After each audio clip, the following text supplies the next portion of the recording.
যোৰহাটত যুৱতীৰ ৰহস্যজনক মৃত্যুৰ চাঞ্চল্য।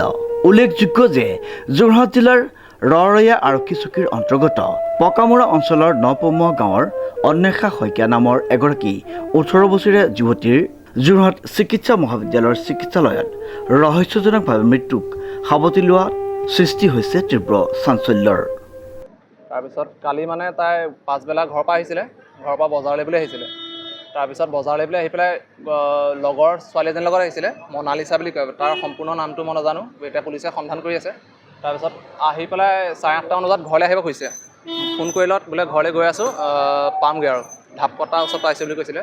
তাৰপিছত আকৌ 10টামান বজাত লগৰ কোনোবা এজনে ফোন কৰিলে, আননোন নাম্বাৰ এটা ফোন কৰিলে। তাৰপিছত ফোন কৰি পেলাই কৈছে যে চিৰিয়াছ হৈছে, আপোনালোক মেডিকেললৈ আহক। মই আহিলোঁ মেডিকেললৈ অহাৰ পিছত তেওঁলোকে ক'লে যে ৰাস্তাত আকৌ ফোন কৰিলে বোলে ঢুকালে বোলে। ইয়াতহে গম পালোঁ যে তেওঁলোক মেডিকেললৈ অহাৰ আগতে ঢুকাই আহিছে। আকৌ কেছটো এতিয়া কি হয় কি নহয় এতিয়া পুলিচক সকলো ক'লোঁ কথাবোৰ, গতিকে এজাহাৰো দিছোঁ, তেওঁলোকে ইনভেষ্টিগেশ্যন কৰি আছে। এতিয়া অলৰেডি বডিটো নিছে পষ্টমৰ্টমৰ কাৰণে। এতিয়া নেক্সট কি হয় এতিয়া পষ্টমৰ্টমৰ ৰিপৰ্ট অহাৰ পিছত গম পাম। এনেই ছোৱালীজনী ইয়াত আনিছিলে, অনাৰ পিছত এগৰাকী ছোৱালী পলাই দিব খুজিছিলে আৰু এজন পলাই দিলে। তেওঁলোকৰ নিশ্চয় দুখ আছে কাৰণে পলাইছে। গতিকে কিবা এটা নহয় কিবা এটা ইয়াত সংঘটিত হৈছে। এইটো হয়তো মাৰ্ডাৰ হ'ব পাৰে, নহয়তো বেলেগ কিবা এটা। হা, সেইটো পষ্টমৰ্টমত গম পাম, এতিয়ালৈকে গম পোৱা নাই বস্তু। ফেনাই আছিলে, মুখত ঘাঁ আছে আৰু গতিকে এটেকো কৰিব পাৰে মানে। সেইটো মই নিজে নাই দেখা, এইটো মই শুনিছোঁ সেইটো, গতিকে মই এইটো এই বিষয়ে নাজানিম। 18 বছৰ পঢ়ি আছিলে নেকি? পঢ়ি আছিলে, যোৱা বছৰ এৰিলে মেট্ৰিক পিছত। 18 বছৰ হৈছে ন? হয়। এই যিকেইজন ছোৱালীজনী যিগৰাকী চিকিউৰিটিয়ে ধৰিছে সেই ছোৱালীগৰাকীক চিনি পোৱা নেকি?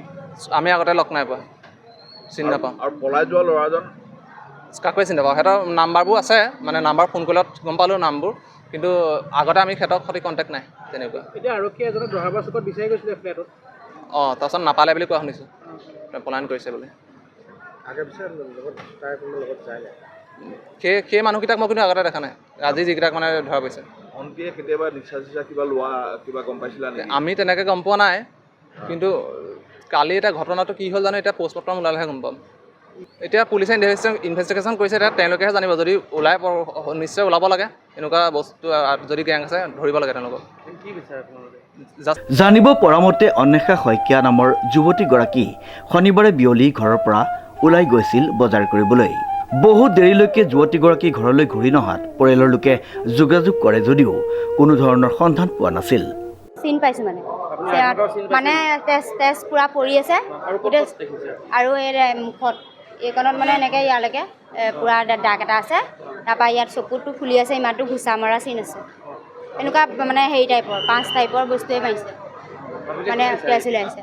আমি এতিয়া তাইক ন্যায়টো বিচাৰোঁ, কোন কেনেকৈ তাইক হেৰি কৰিছিলে, মানুহকেইটাক যাতে ধৰিব পাৰে। যিকেইটা চিনি পাওঁ মই নাম্বাৰ দিছোঁৱেই বাৰু, যিকেইটা চিনি নোপোৱাকেইটা চুইচ অফ কিছুমানৰ। তেওঁ এটা নাম ঘৰমতা নাম, সিহঁতি যিটো মাতি থাকে সেইটো নাম ফুকু বুলি কয়, এটা নাম। এটা ছোৱালীজনীৰ নাম খুচি বুলি কয়, লগতে থাকে একদম আমি তাইৰ লগতে থাকাই দেখোঁ প্ৰায়। এজনী নহয়, এজনীও বেলেগ, সেইজনীও বেলেগ। এতিয়া ধৰাজনী নামটো আমি নাজানো, কালিহে দেখিছোঁ আমি সেই ছোৱালীজনী। কিন্তু যিজনী ননেগলে লগা বন্ধু সেইজনীৰ নাম খুচি, ঘৰ পুলিবৰত।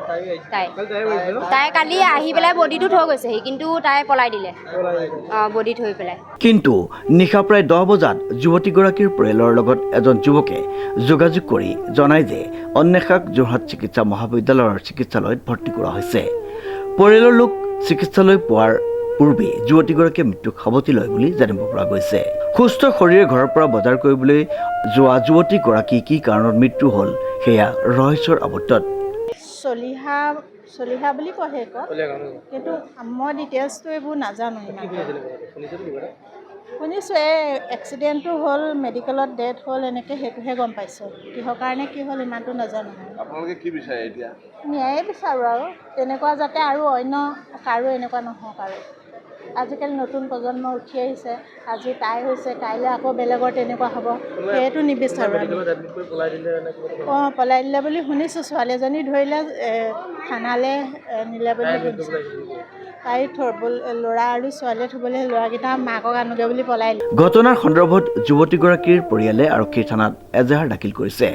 উল্লেখযোগ্য যে সেই সময়ত যুৱতীগৰাকীক চিকিৎসালয়ত ভৰ্তি কৰা যুৱক যুৱতীৰ এটা দল চিকিৎসালয়ৰ পৰা পলাই যায় যদিও ইয়াৰে এগৰাকী যুৱতীক আটক কৰা বুলি জানিব পৰা গৈছে।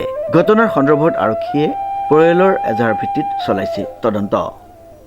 গাঁৱৰ বাসিন্দা তেখেতৰ যিগৰাকী ভণ্টি আজি ঢুকাল, মৃত্যু হৈছে, গাঁৱৰ বাসিন্দা। কিন্তু অতীত পৰিতাপৰ বিষয়ে মানে আগত এনেকৈ আমাৰ এইটো অঞ্চলত তেনেকুৱা ঘটনা হোৱা নাছিলে আজিলৈকে। এইবাৰ প্ৰথম হৈছে। ইমান কোমলীয়া ছোৱালীজনী যে ইমান এনেকৈ নৃশংসভাৱে মৃত্যু হৈছে, তাৰ বাবে অতি দুখজনক, দুখ প্ৰকাশ কৰিছোঁ আমি। আৰু দাবী বিচাৰিছোঁ, প্ৰশাসনৰ ওচৰত আমি দাবী বিচাৰিছোঁ তেখেতৰ মৃত্যুৰ ন্যায় এটা বিচাৰ হওক। কালি ৰাতি জনামতে মই যিমান দূৰ সম্ভৱ বুজি পাইছোঁ, জানিছোঁ, কালি ৰাতি কোনোবা তাৰ লগৰ ছোৱালীজনীয়ে তাইক স্কুটিত উঠাই লৈ গুচি আহিছিলে। তাৰপিছত আৰু দুজনমান ল'ৰাইও তাইৰ লগৰে হ'ব সম্ভৱ, বন্ধুৱে হ'ব চাগে, লগত স্কুটিত লৈ পেলাই তাইক য'ত যায় ৰাতি যেনেকৈ ঘূৰি মেলি ফুৰে। আৰু কেতিয়াবা আমাৰ গাঁৱত মোৰ ঘৰৰ সন্মুখতে তাইক গৈ ৰাতি নমাই থৈ আহেগৈ। মই ৰাতি ওলাই পেলাই দেখোঁ। তেনেকুৱা কিছুমান কিবাকিবি ভিতৰুৱা কিবা আছে, সিমানখিনি বিশেষ নাজানো ভিতৰখিনি। কিন্তু এটাই বিচাৰোঁ, দাবী বিচাৰোঁ আমি স্থায়ী গাঁৱৰ বাসিন্দা হিচাপে, স্থানীয় ব্যক্তি হিচাপে, তাইৰ মৃত্যুটো যাতে এটা সুবিচাৰ হয়। আপুনি কি সুন্দৰলৈ ছোৱালীজনী আনি পেলাই ইয়াত আৰু ল'ৰা দুজনমান আনি পেলাই ইয়াত এডমিট কৰিছিলে বুলি শুনিছিলোঁ। কিন্তু যতদূৰ সম্ভৱ তেহেঁতি পলাই দিছিলে। পলোৱাৰ পিছত এজনী ছোৱালী মেডিকেলৰ চিকিউৰিটিয়ে ৰখালে। ড্ৰাগছ চাগছ সেইখিনি বিষয়ে নাজানো। এনেই নিচা শব্দ, নিচা পঢ়া শুনা কিবা কৰে? পঢ়া স্কুল এৰিলে, স্কুল এৰিলে। তাই অনেশা চকী। কালি ৰাতি 12:30 গম পাইছোঁ, মোক খবৰ দিছে। তাৰপিছত আজি ৰাতিপুৱাই 6টা বাজিলে পোৱালে। তেতিয়া দেখিছোঁ বেডিঙত মানে তাই সেয়া ৰাখি থৈছে। তাৰপিছত মাকে কোৱালে চাই, কালি তাই 4:30মানত বজাৰ কৰিবলৈ আহিছে টাউনত, চেণ্ডেল তাৰপৰা মাকে 8:33 নে 8:33 বুলি কৈছে। তেতিয়া মানে ফোন কৰিছে, ভাত হ'ল, তই ক'ত আছ?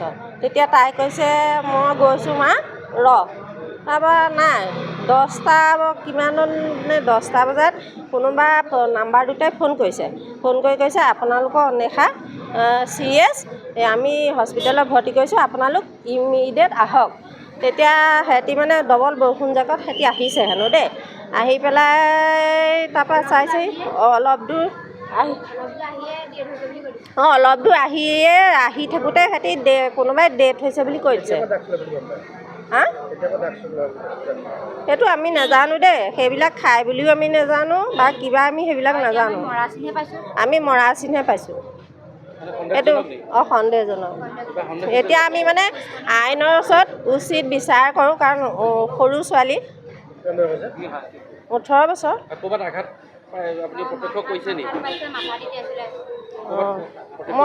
মই সেইদে নাই চোৱাগৈ, মানে আঁতৰৰ পৰাহে চাইছোঁ। প্ৰশান্ত গায়নৰ ৰিপৰ্ট, নিউজ নাও।